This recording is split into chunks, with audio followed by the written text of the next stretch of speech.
How to attempt paper, बहुत इसका सदियों से एक ही जवाब चला आ रहा है, दैट इज आसान सवाल पहले। यस, आसान सवाल पहले। और दूसरी चीज, कहीं रुकना नहीं है, कहीं क्वेश्चन में स्टक नहीं होना है, कहीं क्वेश्चन पेपर में रुकना नहीं है, पेपर में रुकना नहीं है। इस बात को अपने दिमाग में गुनगुनाते रहना पेपर जाने से पहले। रुकना नहीं है मतलब आपके सामने पेपर आया, बिलीव मी, ये बात मैं पहले भी डिस्कस कर चुका हूं, आप सभी लोग जानते भी हैं। पेपर इस तरीके से आता है, physics chemistry math, since online है तो हमें अगले सवाल को देखने के लिए क्लिक करना पड़ता है। तो होगा क्या, जैसे ही आपके वहां से बेल बजा, पेपर आपके सामने आया, स्टार्ट हो गया, आपकी स्क्रीन पे पेपर दिखाई दे रहा है, जो भी सवाल पहला होगा दिस इज 100% ट्रू। और अगर मुझे उस कुर्सी पे बिठा दिया जाए जो इतना ज्ञान दे रहा हूं, तो हो सकता है मैं भी पहला क्वेश्चन देखते ही वहां पे पेन चलाना स्टार्ट कर दूं।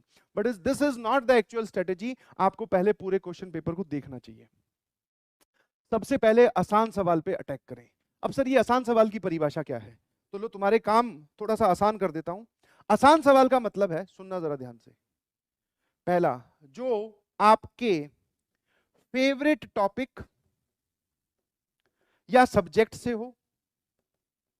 हाँ, मैथमेटिकल रीजनिंग से सबसे आसान लगता है मुझे, पूरे 30 सवालों में से देख मैथमेटिकल रीजनिंग का सवाल कहाँ है, निपटा दे। सर फिर स्टैटिस्टिक्स भी मुझे आसान लगता है, निपटा दे। फेवरेट सर ये हमारे काबू में है। सर डिफरेंशियल इक्वेशन बहुत अच्छे से आती है मुझे, निपटा दे सवाल देखते ही। समझ गए?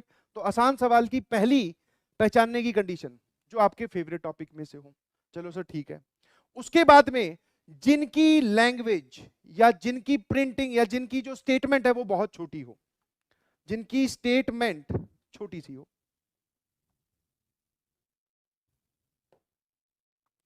ठीक है, ये है आसान सवाल पहचानने की क्राइटेरिया, और कोई नहीं है। हो सकता है आपने जिस मैथमेटिकल रीजनिंग वाले सवाल पे हाथ डाला, सर हम अब घर से थोड़ी सोच के गए हैं, हो सकता है वो मैथमेटिकल रीजनिंग वाला सवाल ऐसा आ गया, P इंप्लाइज Q का इंप्लाइज P, Q फिर इंप्लाइज ऐसे करके, P इंप्लाइज R ऐसे करके एक चीज दे दी सर बहुत बड़ी, जिसको सॉल्व करने में 3 मिनट लगेंगी, 4 मिनट लगेंगी। समझ पा रहे हो? तो आपको सबसे पहले आसान सवाल ढूंढने हैं, उनको सॉल्व करना स्टार्ट करना है। आसान सवाल की दोनों परिभाषाएं या दोनों पहचानने वाली कैटेगरी मैंने आपको बता दी है। Same you can go with in physics and chemistry, जो भी आपके फेवरेट टॉपिक है और जिनकी लैंग्वेज बहुत आसान दिख रही है आपको, कि एक ही लाइन में सवाल खत्म हो गया सर, काम खत्म, अटैक करो उस पर। एक सवाल दिख रहा है जिसमें पता नहीं क्या क्या दे रखा है, एक सेट दे रखा है, इसमें ये है, उसमें ये है, फिर इसमें ये है, इसके एलिमेंट यहां से आएंगे, इसके एलिमेंट यहां से आएंगे, अब बताओ इनका आंसर क्या होगा। तो ऐसे सवालों को हम सेकंड फेज में लेंगे। समझ गए?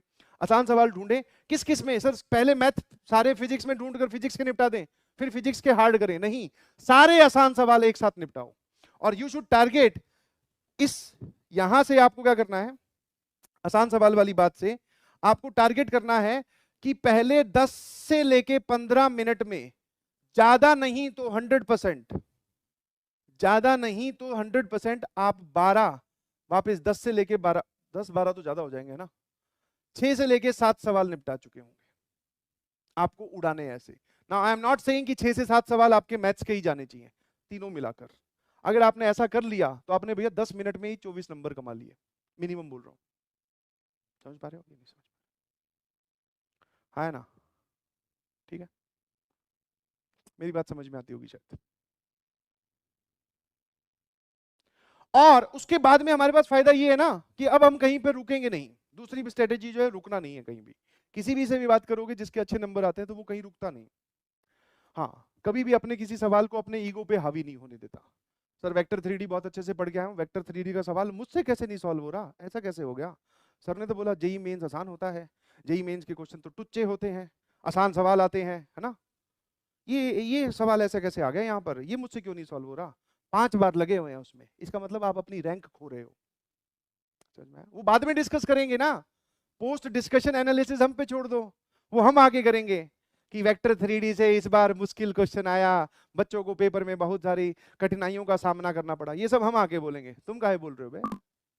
आ गया मुश्किल सवाल, किससे जाके भिड़ोगे, किससे किस पे केस करोगे कि वेक्टर 3D का मुश्किल सवाल कैसे आ गया? छोड़ दो, तुम्हारे पास एक ही चीज है।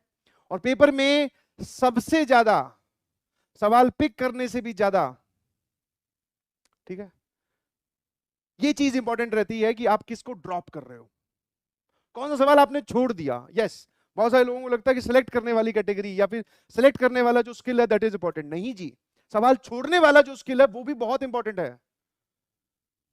समझ में आया कि नहीं समझ में आया? जो सवाल आपको नहीं सॉल्व हो रहा, आपको अंदर से फील आ गई कि हाँ यार ये जीडीबीडी कर रहा है, अब जीडीबीडी मतलब गड़बड़, बोले ये फंसेगा अब आगे जाकर, तुरंत छोड़ दो, आगे चलिए। और सवाल आपके वेट कर रहे हैं, आप फिजिक्स में ही लगे हुए हो, फिजिक्स के एक मुश्किल से सवाल के साथ लगे हुए रोटेशनल डायनेमिक्स लगाने में, जबकि वहां बेचारा मैथ्स में आखिर में एक मैथमेटिकल रीजनिंग वाला सवाल पड़ा है, एकदम बेहोश, छोटा सा सस्ता सा सवाल जिसके लात मारोगे तो भी वो ऐसे ही उठ के भाग जाएगा। वो इंतजार कर रहा है कि भैया आएंगे सॉल्व करेंगे, तुम वहां पहुंचे ही नहीं।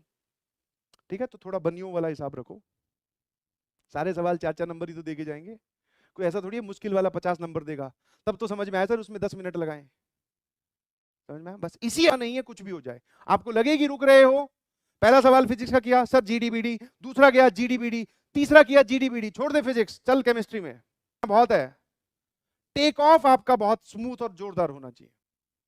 पेपर में शुरू के 10-15 मिनट बहुत मैटर करते हैं। कीप योरसेल्फ काम एंड सवाल जो आप करें वो आपसे सॉल्व हो जाए। समझ में आया? उसके बाद में आप अपने आप कॉन्फिडेंस में आ जाओगे, इन सब बातों को दिमाग में कहीं आएगा ही नहीं। पहले 3 क्वेश्चन ही हमसे नहीं हुए, अब सोचो सर रनवे ही ढूंढ रहे हैं हम, कहां से उड़ेंगे, बोले सवाल ही नहीं सॉल्व हो रहे हैं। तो अगर आपके साथ ऐसा एनकाउंटर होता है, ठीक है, तो आप क्या करें, सब्जेक्ट बदल दें। या फिर अगर सर मेरी फिजिक्स फेवरेट थी, पहले 3 सवाल मुझसे नहीं सॉल्व हुआ, तो चल फिजिक्स के 30वें सवाल पर पीछे से सवाल अटेम्प्ट करना स्टार्ट कर, चल कहीं बीच में 15वें सवाल पे चल,